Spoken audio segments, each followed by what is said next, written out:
pagi luar biasa. Apa kabar hari ini? Kami bisa luar biasa. AKB, First Professional Polytechnic. Ya, perkenalkan nama saya Devi Nurhayati dari mahasiswa Akademi Teknik Elektro Indonesia, di mana saya akan menjelaskan tentang maintenance tools dari berbagai alat. Mungkin bisa disaksikan. Ya, sebelum melakukan maintenance tools, lebih baik kita menggunakan APD terlebih dahulu. Apa saja APD yang digunakan? Yang pertama ada safety helmet, kemudian ada safety gloves, dan yang terakhir ada safety shoes. Ya, alat pertama yang saya jelaskan yaitu adalah hand blower yang fungsinya untuk menghirup ataupun menghembus atau mengeluarkan udara, yang fungsinya untuk membersihkan filter dari kotoran atau debu. Ini contohnya.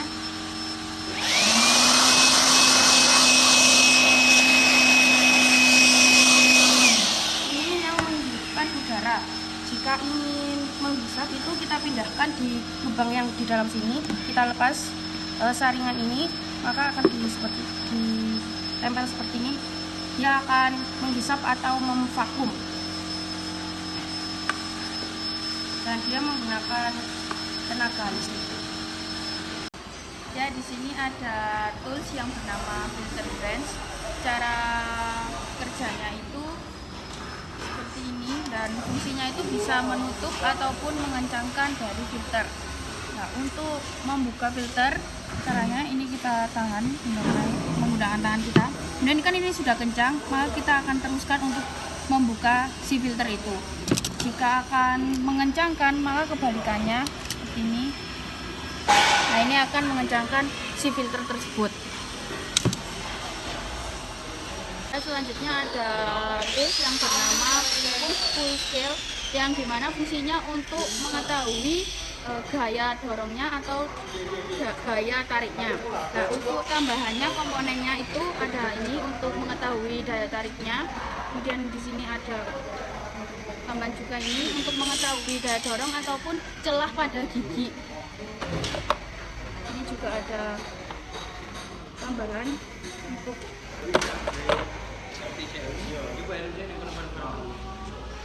caranya.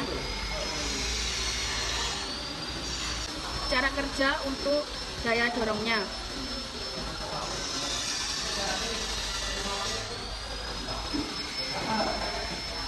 Karena giginya tidak ada ataupun komponennya tidak ada, contohnya seperti ini, kita nyalakan terlebih dahulu.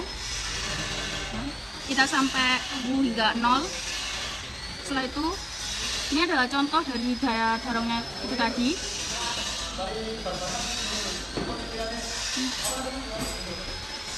Nah, di sini kan sudah diketahui sekitaran segitu. Itu untuk daya dorongnya, ataupun biasanya untuk celah gigi dari gear. Untuk cara kerja dari daya tarik, saya menggunakan yang seperti kail. Dan ini contoh dari bebannya, karena tidak ada komponen untuk prakteknya, maka kita menggunakan ini. Nah, fungsinya seperti ini. Di sini kira-kira ada 5,2 dari beban yang tadi atau daya tariknya. Mungkin itu saja yang bisa saya jelaskan tentang push-pull scale. Ya, di sini ada hidrometer yang fungsinya untuk mengetahui asam dari baterai atau massa jenisnya. Yang pertama, kita buka terlebih dahulu dari setiap selnya baterai. Masukkan, kita tekan, maka air baterai akan naik.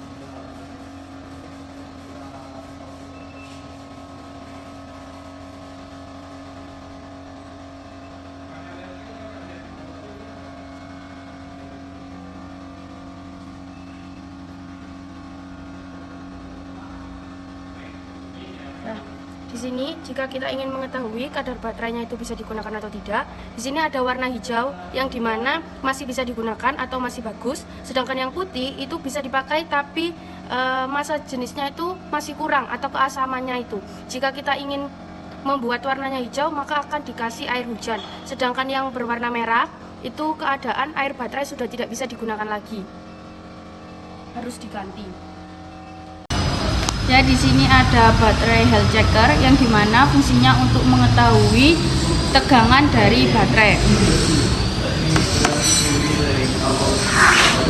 Ini kita tancapkan di negatif atau ground, kemudian ini ada di positif. Nah, jika di dalam baterai itu terdapat tegangan yang cukup besar, maka di monitor sini akan diketahui ukurannya. Tapi karena baterainya itu sudah jelek ataupun rusak ataupun elektrolitnya itu tidak mencukupi atau dayanya tidak ada, maka tidak ada di monitor.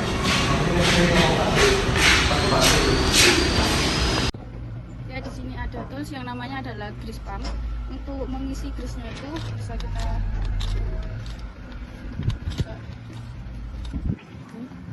putar, kemudian untuk mengisinya ini tinggal ditarik dan grease akan masuk ke dalam. Kemudian langsung kita tutup kembali.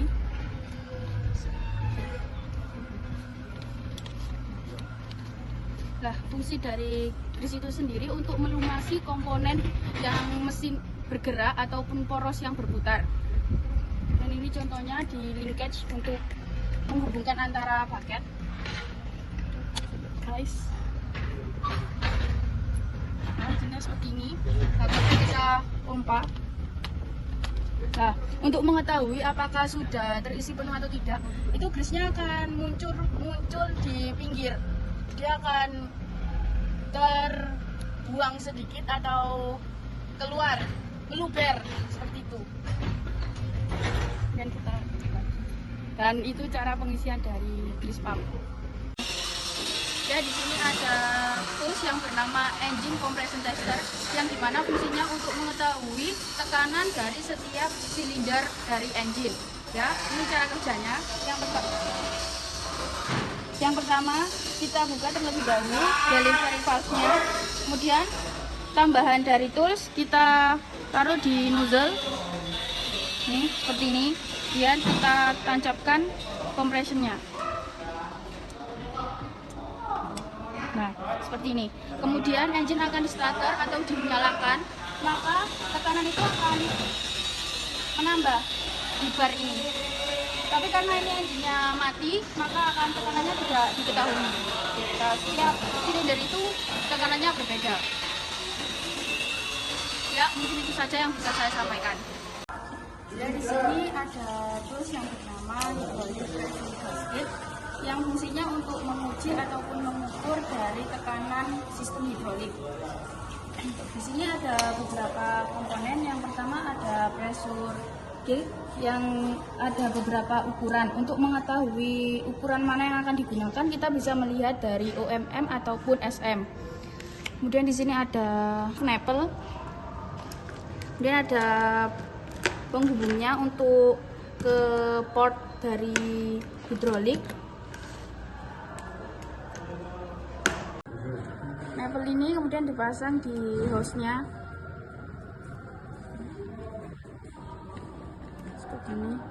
Nah, yang ini kita kasih untuk pressure-nya. Contohnya, sini saya menggunakan 0 sampai 25.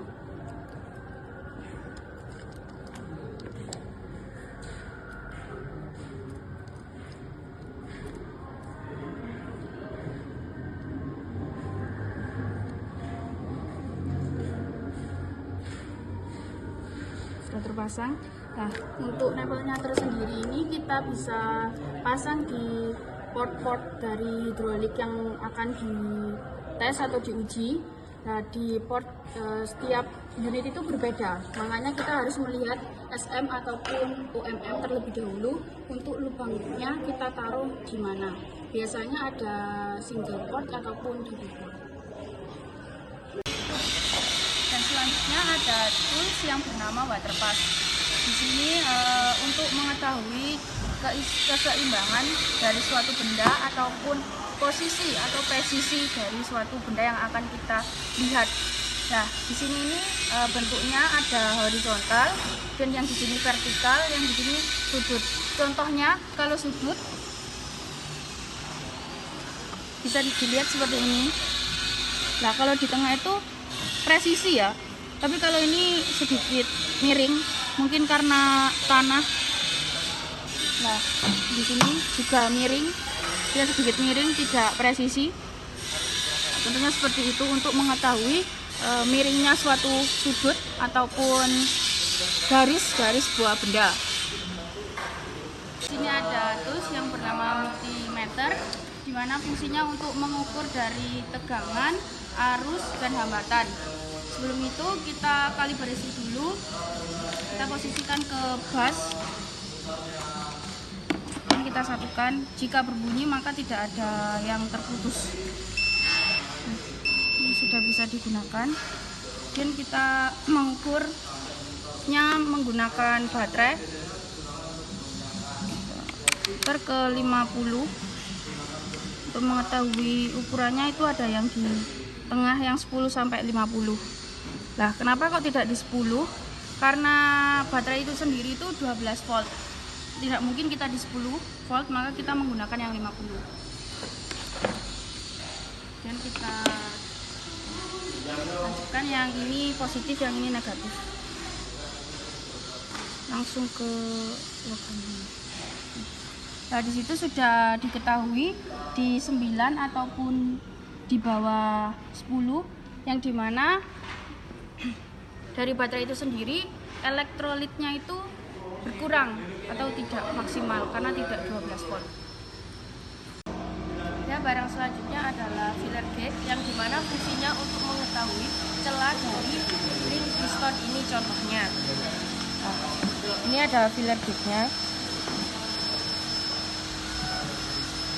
Kita mengukur celah dari ring piston. Nah, seperti ini. Nah, cara mengetahuinya, setiap fillernya ini bakalan kita jumlah. Di sini ada ukuran 90, 80, dan 70. Tinggal ditambah aja dan kita sudah mengetahui celah dari ring piston. Ya, di sini ada tools yang bernama radiator tester yang berfungsi untuk mengetahui tekanan dari radiator ataupun kebocoran pada radiator. Yang pertama kita mengecek radiatornya terlebih dahulu. Ini menggunakan ukuran yang sama.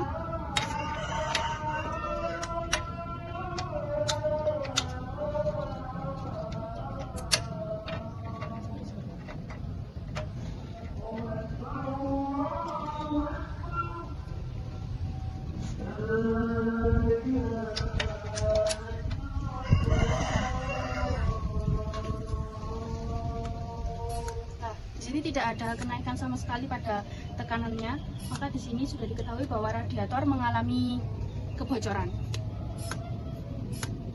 Jadi jarumnya itu tidak naik sama sekali, tapi tetap di angka 0.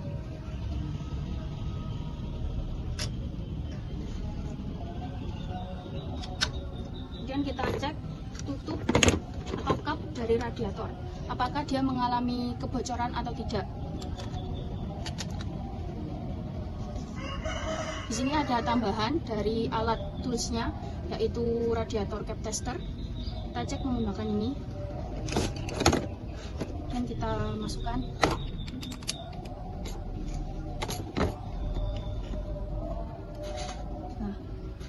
Nah, di sini juga mengalami kebocoran ya capnya.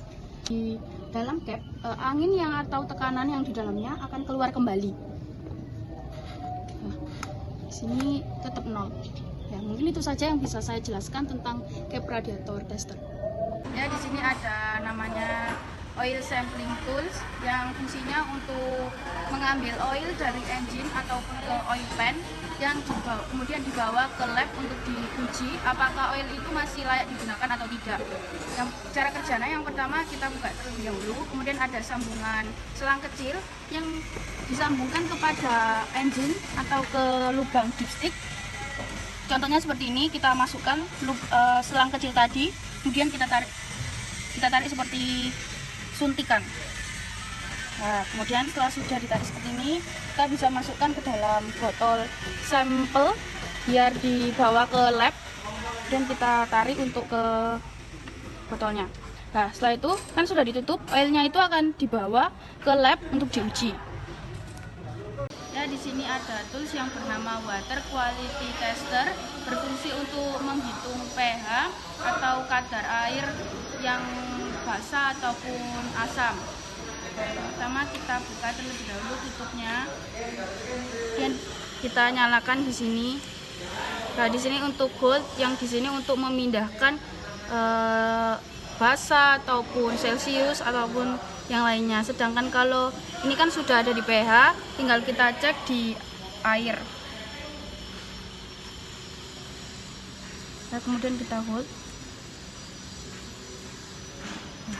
Di sini sudah diketahui bahwa pH-nya itu 0,7,09, yaitu keadaan airnya itu netral, tidak basah ataupun asam.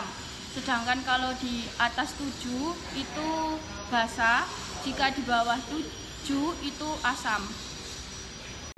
Ya, di sini ada temperatur gun yang fungsinya untuk mengetahui suhu dari sebuah alat berat jika digunakan di sini. Jika dalam kesehatan bisa suhu tubuh dan lain sebagainya. Contohnya di sini ada unit yang sudah dikeluarkan, ada engine. Caranya kita tinggal ini, maka akan muncul suhunya yaitu 32 derajat Celcius. Nah, kita bisa menggunakannya saat unit juga bekerja agar kita mengetahui engine itu keadaan panas ataupun dingin.